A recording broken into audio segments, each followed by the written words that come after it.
자, 보수의 품격 할 말을 한다. 나라 걱정하는 돌직구 정정 브라더스 정도원 의원님. 네, 안녕하세요. 예, 정태근 의원님. 예, 안녕하세요. 예, 두 분 최고의 전문가에서 기다리고 있었어요. 오늘의 이벤트. 바른정당 통합파 9명, 9명. 결국 오전에 탈당했고요. 두 분 예상했던 대로 숫자도 뭐, 거의 적중을 했고요. 어떻게 됩니까, 그러면은?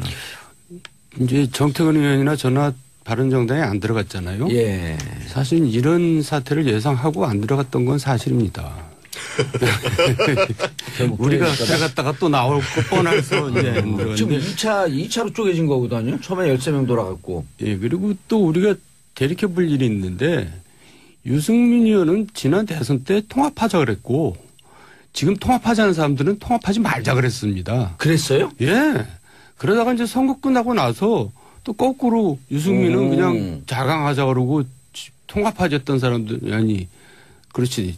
자강하자고 남았던 김무성 일파들은 또 통합하자고 저렇게 됐는데 그러니까 이걸 뭘 얘기하냐면 바른정당이 보수 혁신을 내세웠지만은 실은 이 사람들이 보수 혁신을 한 것도 없고 뭐 오로지 자기 재선이 어떻게 돼야지 가능할 것이냐 이런데 결국 그게 결국 머릿속에만 있었다는 것을 보여준 거죠.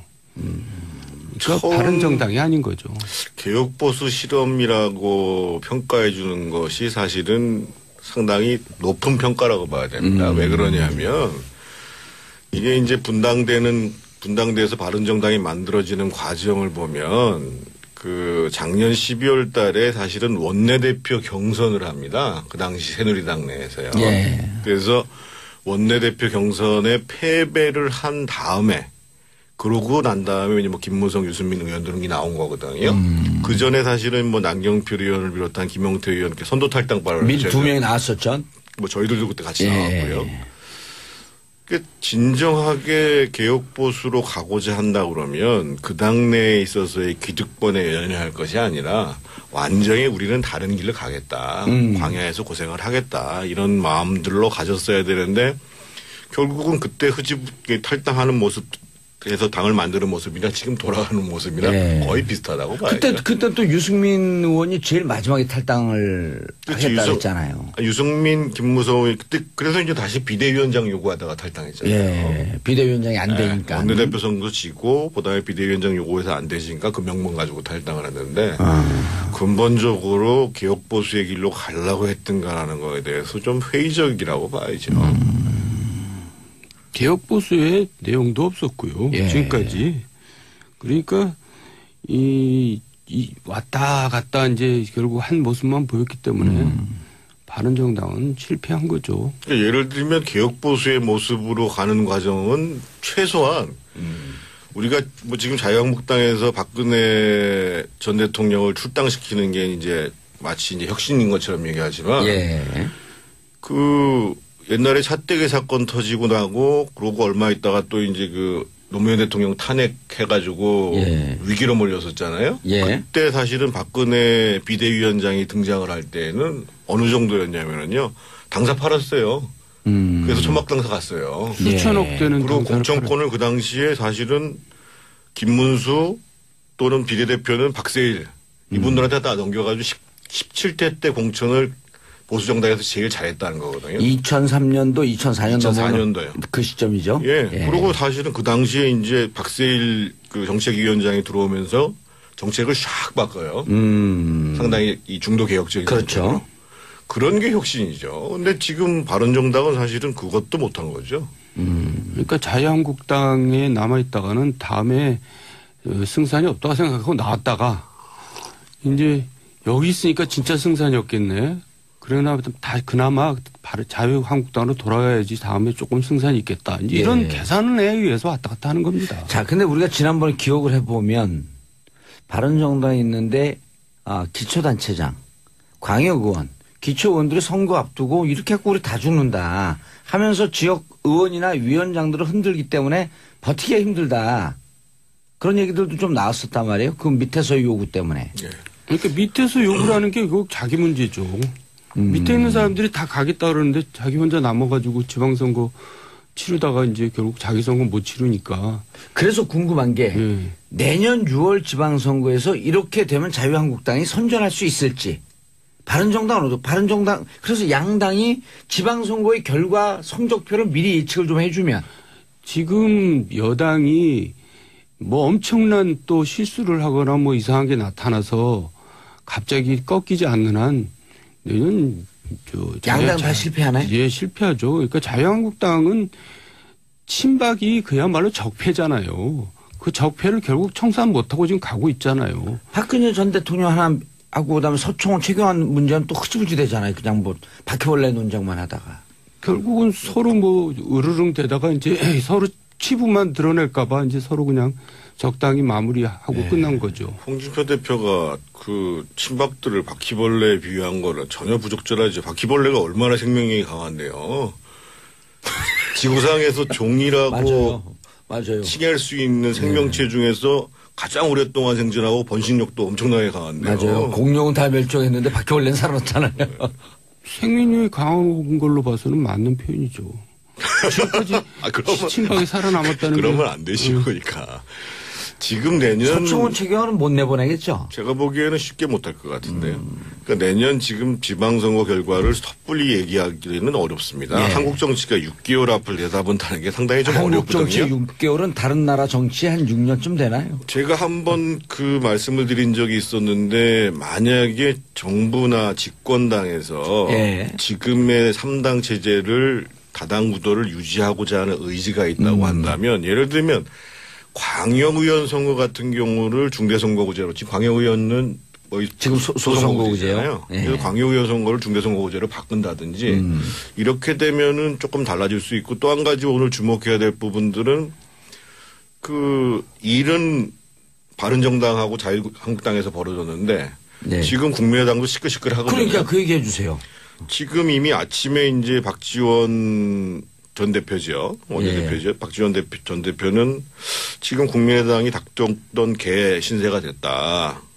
이렇게 얘기한 거에 덧붙여가지고 자유한국당이 더불어민주당보다도 더 의석이 많은 원내 일당이 될 가능성이 있다. 이렇게 얘기를 했어요. 아, 선거 지금 그 들어가기 아주 그 자유로운 그 사람들 의원들 왔다 갔다 하는 그 구도 속에서. 네, 지금 민주당, 그러니까 오늘 9분이 이제 가셨으니까는 민주당이 120석이고 121석이고 자유당이 116석이거든요. 116석 다 쏙쏙 차이 났어요, 이제. 예, 예. 그리고 이제 바른정당이 지금 11석이고. 예. 저기 또 무슨 애국당이라고 또 있고 그러잖아요. 예. 한 당이. 조원진가 예, 예. 있던. 근데 제가 보기에 박지원 의원께서 그 말씀을 하신 거는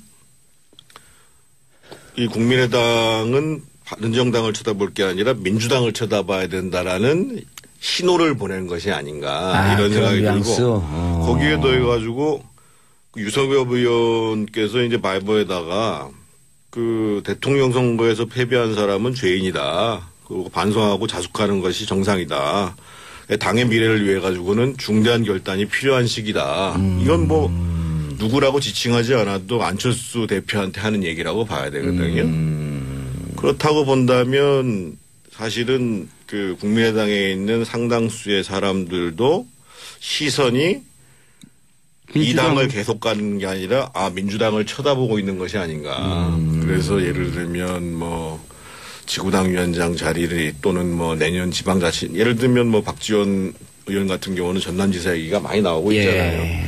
그런 부분들을 지금 염두에 두고 있는 게 아닌가. 그래서 아직까지 지금 내년 지방선거 결과를 저희가 예측하기는 쉽지가 않고 제가 보기에는 한 2월까지 정기 개편에 대한 논란들이 계속 가지 않겠는가. 근데 이제 내년은 또 그 개헌 국면으로 넘어가잖아요. 개헌은 불 건너간 거죠. 그래요? 예, 대통령이 계속 하겠다는데.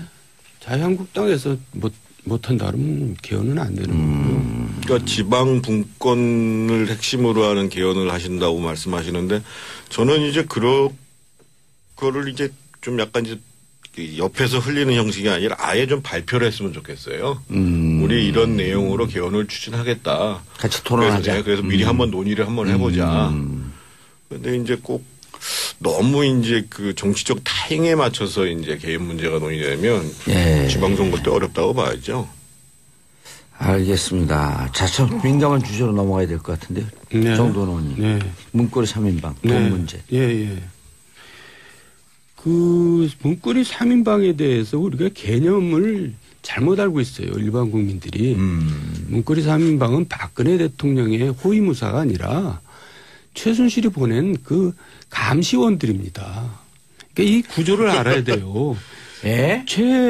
최태민, 최순실은 예.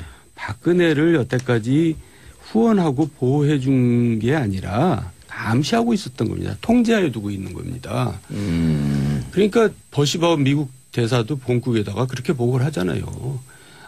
최태민은 박근혜를 심신을 통제하고 있다. 그러니까 이 세 사람들의 그 기본 임무는 박근혜를 감시하고 있는 겁니다. 그럼 문고리가 배신한 게 아니라는 배신한 게 아니죠. 애당초 애당초 역할이 최웅천 의원 보고서 그때 그 당시 조응천. 조응천 예. 보고서에 그렇게 나왔잖아요. 넘버 원이 최순실, 예. 넘버 투가 정윤회, 그리고 지금 들어가 계신 분은 넘버 3. 박관천 행정관이 그 얘기를 했죠. 그렇게 얘기했잖아요. 예. 그렇게 되면은 이 넘버 3가 말을 잘 듣는지. 잘 듣는지 넘버 원이 사람을 보내가지고 이제 뭐 이렇게 그러면은 수족을 빙자한 그럼 박근혜 대통령의 지시로 돈 받았다라고 하는 것도 별로 이렇게 배신의 행위가 아니네요. 그리고 실제로 또 그렇게 박근혜 지시로 돈을 받았을 가능성이 많아요. 왜냐하면 지금까지 그 국정원에서 통치권자한테 돈을 주는 거는 관행이었거든요.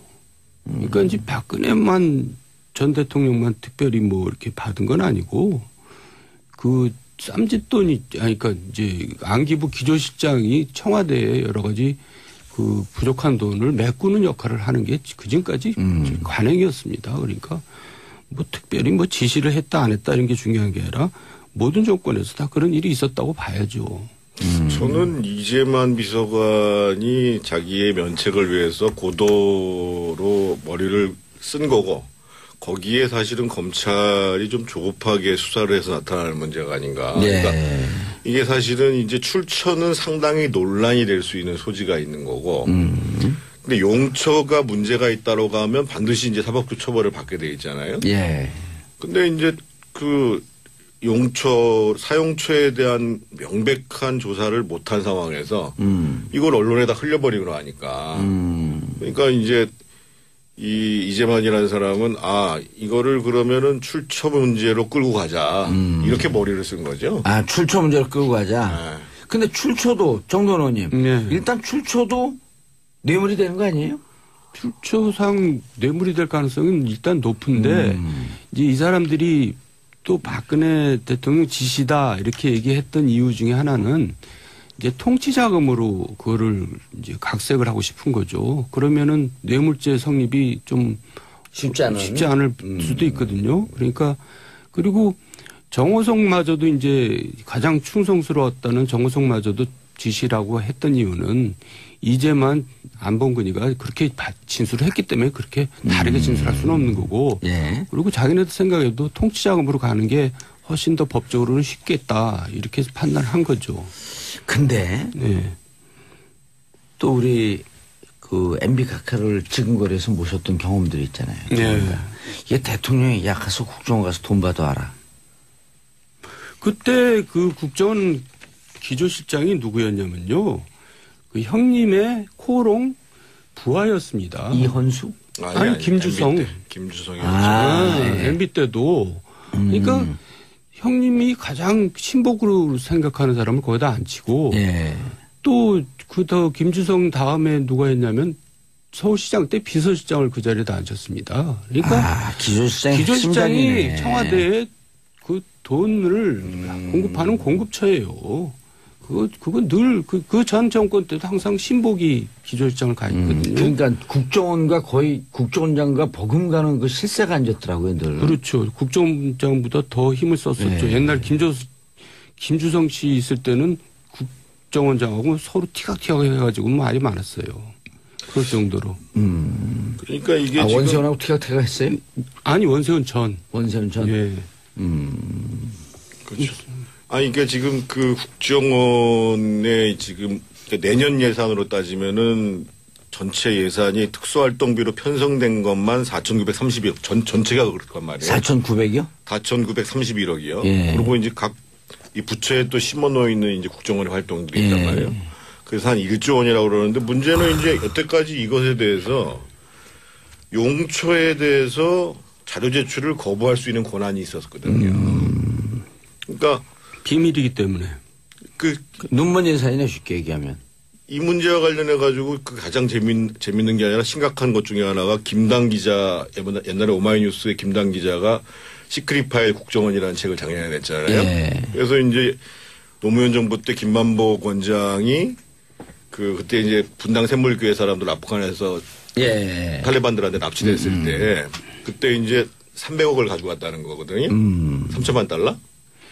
근데 이제 김당 기자는 2천만 달러만 주고 1,000만 달러는 뭐 대북 송금에 썼다. 이렇게 그의 주장이 나와가지고 논란이 붙었는데 그러니까는 이제 김만복 원장이 이거 봐라 그러면서 그 탈레반 사람한테 영수증을 받았다는 거예요. 3천만 달러. 그러니까 이런 일이 지금 벌어지고 있는 거거든요. 그리고 이번에 국정원장이 말하기를 특수활동비가 아니라 특수공작사업비라고 얘기했거든요. 네, 특수공작사업비. 특수공작사업비는 특수활동비 중에서도 특수한 활동비입니다. 그러니까 이게 뭐 예를 들면 어떤 거냐면 이제 누구를 감시하기 위해서 그 집 주변에 뭐 세탁소를 운영하는 척 한다든가 뭐 구멍가게를 운영한다든가 예. 그런 공작을 할 때 장기적으로 쓰는 돈이거든요. 특수공작 활동비. 예, 그러니까 굉장히 기밀한 돈이죠. 그러니까 그런 돈을 줬다는 것은 진짜 급비상의 급비에 해당하는 돈이기 때문에 대통령한테 이제 그런 돈을 주면은 이제 출처나 용처가 밝혀지지 않을 거다 생각하고 그렇게 준 거죠. 근데 지금은 그냥 뭐 아무거나 다 밝히고 있는 세상이니까 좀 국정원 입장에서도 좀 어지럽게 됐죠. 자, 이 992님 보통 국민들이 한 달 평균 200~300만 원 받아서 거기서 세금 내고 각종 법률 지키며 살아가요. 국민들이 피땀 흘려낸 세금을 마치 자기 돈인 양 양심도 없이 펑펑 쏟아냈다니 씁쓸해요. 그래서 그런데 2014년이죠. 이재만, 정호성 그다음에 안봉근 이분들이 강남에 집 샀다는 거 아니에요? 네. 그럼 그 돈 쓰지 않았다. 아니 그러니까 저는 아까 제가 말씀드렸던 것처럼 검찰이 이 문제를 서두를 이유가 없어요. 그래서 일단 용처를 정확하게 조사를 하고 그러고 나서도 예를 들면 남는 돈이 있을 거예요. 그러니까 이게 개인적으로 유용한 돈이 이렇게 저렇게 썼다고 그러는데 나머지 이건 또 어디에 썼니? 네. 그거를 이제 물어봐야죠. 이제 박근혜 전 대통령한테 물어봐야죠. 나머지 돈은 도대체 어디 간 겁니까? 예. 물어봐야죠.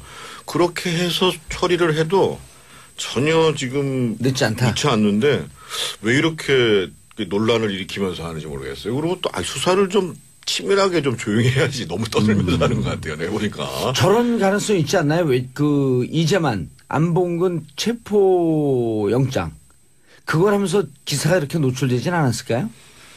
체포영장을 통해서 노출될 수도 있겠죠. 근데 그래갖고 왜 체포영장 했냐 그랬더니 분명히 그 뇌물과 관련된 거다라고 이렇게 얘기를 했었거든요. 예. 그리고 박 대통령을 공범이라고 이제 적시를 했죠. 예. 근데 좀 전에 아파트 얘기했는데 이 사람들은 꼭 이자가 이런 돈 갖고 아파트 살 필요도 없습니다. 워낙 이 사람들을 만나려면 면담비만 해도 몇 천만 원씩 들어가요. 그 얘기 하시더라고요. 전 의원도. 그거 과거 실세들한테 항상 벌어졌던 일입니다. 면담비가. 특히 안봉근에 대해서는 당 원로들이 돈을 많이 줬다는 거예요. 아니 특히 사업하는 사람들, 사업하는 민간 업자들이 면담하고 이제 수천만 원씩을 면담비로 쓰죠. 그 전에도 있었고 그래서 이 사람들이 제가 이제 그 과거 이렇게 정권에서 소위 실세들이 이렇게 탱긴 돈을 한번 계산을 해봤어요. 예. 어림짐작.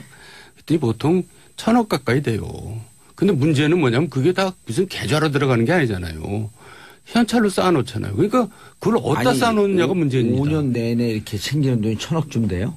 뭐 그것도 저기 하수인이 그 정도니까 이제 진짜 실세 정도 되면 뭐 몇천억 되겠죠. 그러니까 그거를 현찰로 다 쌓아놓으려니까 저는 검찰에서 현금 탐지기를 개발해가지고 현찰이 이렇게 쌓여있는 곳을 딱 잡아가지고 그걸 때리면은 잡아낼 수가 있다고 생각해요. 현찰 받았기 때문에 어디 있을 것이다. 뭐 웬만한 집 한 채는 다 현찰로 쌓여있겠죠. 그래서 옛날에 실제로 돈을 오피스텔 하나를 통째로 빌려가지고 거기에 보관한 사건이 있었죠. 맞아요. 그래갖고 그 돈이 나와갖고 난리가 난 적이 있었지. 제가 저기 깜빵에 있을 때는 이런 일이 있었어요. 근데 거기 있던 사람이 저 건물 관리인인데 예. 건물 관리하다 보니까 문이 이제 계약 기간이 끝났는데 이 사람이 어디 들어갔는지 연락이 안 돼요. 아, 그래서 잡혀간지. 합법적으로 몇 달 후에 따고 들어갔더니 그 안에 돈이 가득 들어있는 거예요. 그 사건 아니에요 이게? 예? 예, 그럴 수가 있어요. 건설회사에서 비자금 마련한다고 그래가지고 오피스텔에다가. 그러니까 이제 주인도 아니 그때 인수위 때 들어갔을 때 막 또 정도원 의원님 뒤에 줄 섰을 거 아니에요 사람들이 면담비 주고 막. 뭐 그럴 겨를도 없이 쫓겨났으니까. 아 굳이 그 돈 아니어도 네. 특수활동비 아니어도 네. 면담비만 챙겼어도 집 샀다. 그럼요. 정태근 의원님 그러니까 그런 돈 다 추적하면 하고 난 다음에 그래도 밝혀도 괜찮잖아요. 될 일을 왜 이렇게 급히 했냐. 자 비자금 수사 비자금 게이트로 확대될 가능성은. 많이 있죠. 지금 제가 얘기한 대로 이제 그런 돈들이 이제 쭉 추적돼가지고 들어가면 더 큰 저수지가 나올 거다. 네, 그럴 겁니다. 그럼 이게 또 박근혜 대통령 더욱더 곤란해지지 않아요? 한 푼도 안 받았다. 근데 이제 아유 정말 좀 국민들도 이제 좀 너무 이제 지겹다고 생각하지 않겠어요. 다음 주는 우리 희망적인 얘기를 좀 했으면 좋겠어요. 희망적인 얘기요. 예. 다음 주에 그럼 한국 축구와 거의 희망 없는데 왜 또 얘기해요? 그러니까 한국 축구하고 우리 정치가 얼마나 비슷한가라는 예. 걸 분석한 다음에 희망을 어디서 내야 그렇죠. 되냐. 한국 정치와 자유한국당의 그다음 우리 정치. 아, 현금 탐지기 참 좋은 아이디어였었어요. 자, 두 분 인사하시고요. 네, 수고하셨습니다. 다음에 그러고 난 다음에 이제 뭐 김무성, 유승민 의원들이 나온 거거든요. 그 전에 사실은 뭐 남경필 의원을 비롯한 김용태 의원께 선도 탈당 발언을 미리 두 명이 나왔었죠. 뭐 저희들도 그때 같이 예. 나왔고요. 그러니까 진정하게 개혁 보수로 가고자 한다 그러면 그 당내에 있어서의 기득권에 연연할 것이 아니라 완전히 우리는 다른 길로 가겠다. 광야에서 고생을 하겠다. 이런 마음들로 가졌어야 되는데 결국은 그때 흐지부게 탈당하는 모습에서 당을 만드는 모습이나 지금 돌아가는 모습이나 예. 거의 비슷하다고 봐야죠. 그때 또 유승민 의원이 제일 마지막에 탈당을 그렇지, 하겠다 그랬잖아요. 유승민, 김무성이 그때 그래서 이제 다시 비대위원장 요구하다가 탈당했잖아요. 예. 비대위원장이 안 되니까. 원내대표 선거 지고 그다음에 비대위원장 요구해서 안 되시니까 그 명분 가지고 탈당을 했는데 근본적으로 개혁 보수의 길로 가려고 했던가라는 거에 대해서 좀 회의적이라고 봐야죠. 개혁 보수의 내용도 없었고요. 예. 지금까지. 그러니까 이 왔다 갔다 이제 결국 한 모습만 보였기 때문에 바른정당은 실패한 거죠. 그러니까 예를 들면 개혁 보수의 모습으로 가는 과정은 최소한 우리가 뭐 지금 자유한국당에서 박근혜 전 대통령을 출당시키는 게 이제 마치 이제 혁신인 것처럼 얘기하지만 예. 그 옛날에 차떼기 사건 터지고 나고 그러고 얼마 있다가 또 이제 그 노무현 대통령 탄핵해가지고 예. 위기로 몰렸었잖아요. 예. 그때 사실은 박근혜 비대위원장이 등장을 할 때는 어느 정도였냐면요. 당사 팔았어요. 그래서 천막당사 갔어요. 수천억 되는 그리고 당사를 공천권을 그 당시에 사실은 김문수 또는 비례대표는 박세일 이분들한테 다 넘겨가지고 17대 때 공천을 보수정당에서 제일 잘했다는 거거든요. 2003년도, 2004년도. 2004년도에. 자, 보수의 품격 할 만을 한다. 나라 걱정하는 돌직구 정정 브라더스 정도원 의원님. 네, 안녕하세요. 예, 정태근 의원님. 예, 안녕하세요. 예, 두 분 최고의 전문가에서 기다리고 있었어요. 오늘의 이벤트. 바른정당 통합파 9명, 9명. 결국 오전에 탈당했고요. 두 분 예상했던 대로 숫자도 뭐, 거의 적중을 했고요. 어떻게 됩니까, 그러면은? 이제 정태근 의원이나 저나 바른정당에 안 들어갔잖아요. 예. 사실 이런 사태를 예상하고 안 들어갔던 건 사실입니다. 우리가 들어갔다가 또 나올 거 뻔해서 이제 안 들어갔는데. 지금 2차로 쪼개진 거거든요. 처음에 13명 돌아갔고. 예, 그리고 또 우리가 대립해 볼 일이 있는데 유승민 의원은 지난 대선 때 통합하자 그랬고 지금 통합하자는 사람들은 통합하지 말자 그랬습니다. 그랬어요? 예. 그러다가 이제 선거 끝나고 나서 또 거꾸로 유승민은 그냥 자강하자 그러고 통합하자던 사람들, 아니, 그렇지. 자강하자고 남았던 김무성 일파들은 또 통합하자고 저렇게 됐는데 그러니까 이걸 뭘 얘기하냐면 바른정당이 보수 혁신을 내세웠지만은 실은 이 사람들이 보수 혁신을 한 것도 없고 뭐 오로지 자기 재선이 어떻게 돼야지 가능할 것이냐 이런데 결국 그게 결국 머릿속에만 있었다는 것을 보여준 거죠. 그러니까 바른정당이 아닌 거죠. 개혁보수 실험이라고 평가해 주는 것이 사실은 상당히 높은 평가라고 봐야 됩니다. 왜 그러냐면 이게 이제 분당대에서 바른정당이 만들어지는 과정을 보면 그 작년 12월 달에 사실은 원내대표 경선을 합니다. 그 당시 새누리당 내에서요. 예. 그래서 원내대표 경선에 패배를 한 그 시점이죠. 예. 예. 그리고 사실은 그 당시에 이제 박세일 그 정책위원장이 들어오면서 정책을 샥 바꿔요. 상당히 이 중도 개혁적인. 그렇죠. 정책으로. 그런 게 혁신이죠. 근데 지금 바른정당은 사실은 그것도 못한 거죠. 그러니까 자유한국당에 남아있다가는 다음에 승산이 없다고 생각하고 나왔다가 이제 여기 있으니까 진짜 승산이 없겠네. 그러나 그나마 자유한국당으로 돌아가야지 다음에 조금 승산이 있겠다. 이제 이런 계산에 의해서 왔다 갔다 하는 겁니다. 자, 근데 우리가 지난번에 기억을 해보면 바른정당이 있는데 기초단체장, 광역의원, 기초의원들이 선거 앞두고 이렇게 해서 우리 다 죽는다 하면서 지역 의원이나 위원장들을 흔들기 때문에 버티기가 힘들다. 그런 얘기들도 좀 나왔었단 말이에요. 그 밑에서 요구 때문에. 예. 그러니까 밑에서 요구를 하는 게 그거 자기 문제죠. 밑에 있는 사람들이 다 가겠다 그러는데 자기 혼자 남아가지고 지방선거 치르다가 이제 결국 자기 선거 못 치르니까. 그래서 궁금한 게 내년 6월 지방선거에서 이렇게 되면 자유한국당이 선전할 수 있을지. 바른정당 그래서 양당이 지방선거의 결과 성적표를 미리 예측을 좀 해주면. 지금 여당이 뭐 엄청난 또 실수를 하거나 뭐 이상한 게 나타나서 갑자기 꺾이지 않는 한 내년 양당 다 실패하나요? 예, 실패하죠. 그러니까 자유한국당은 친박이 그야말로 적폐잖아요. 그 적폐를 결국 청산 못하고 지금 가고 있잖아요. 박근혜 전 대통령 하나 하고 그다음에 서청원 최경환 문제는 또 흐지부지 되잖아요. 그냥 뭐 바퀴벌레 논쟁만 하다가. 결국은 서로 뭐 으르릉 되다가 이제 서로 치부만 드러낼까 봐 이제 서로 그냥 적당히 마무리하고 끝난 거죠. 홍준표 대표가 그 친박들을 바퀴벌레에 비유한 거는 전혀 부적절하죠. 바퀴벌레가 얼마나 생명력이 강한데요. 또 있고 그러잖아요. 한 당이. 조원진. 하여튼. 근데 제가 보기에 박지원 의원께서 그 말씀을 하신 거는 이 국민의당은 바른정당을 쳐다볼 게 아니라 민주당을 쳐다봐야 된다라는 신호를 보낸 것이 아닌가 이런 생각이 들고 거기에 더해가지고 유석엽 의원께서 이제 말보에다가 그 대통령 선거에서 패배한 사람은 죄인이다. 그리고 반성하고 자숙하는 것이 정상이다. 당의 미래를 위해 가지고는 중대한 결단이 필요한 시기다. 이건 뭐 누구라고 지칭하지 않아도 안철수 대표한테 하는 얘기라고 봐야 되거든요. 그렇다고 본다면 사실은 그 국민의당에 있는 상당수의 사람들도 시선이 이 당을 계속 가는 게 아니라 민주당을 쳐다보고 있는 것이 아닌가. 그래서 예를 들면 뭐 지구당 위원장 자리를 또는 뭐 내년 지방자치 예를 들면 뭐 박지원 의원 같은 경우는 전남지사 얘기가 많이 나오고 있잖아요. 그런 부분들을 지금 염두에 두고 있는 게 아닌가. 그래서 아직까지 지금 내년 지방선거 결과를 저희가 예측하기는 쉽지가 않고 제가 보기에는 한 2월까지 정기 개편에 대한 논란들이 계속 가지 않겠는가. 근데 이제 내년은 또 그 개헌 국면으로 넘어가잖아요. 개헌은 불 건너간 거죠. 그래요? 예. 대통령 계속 하겠다는데.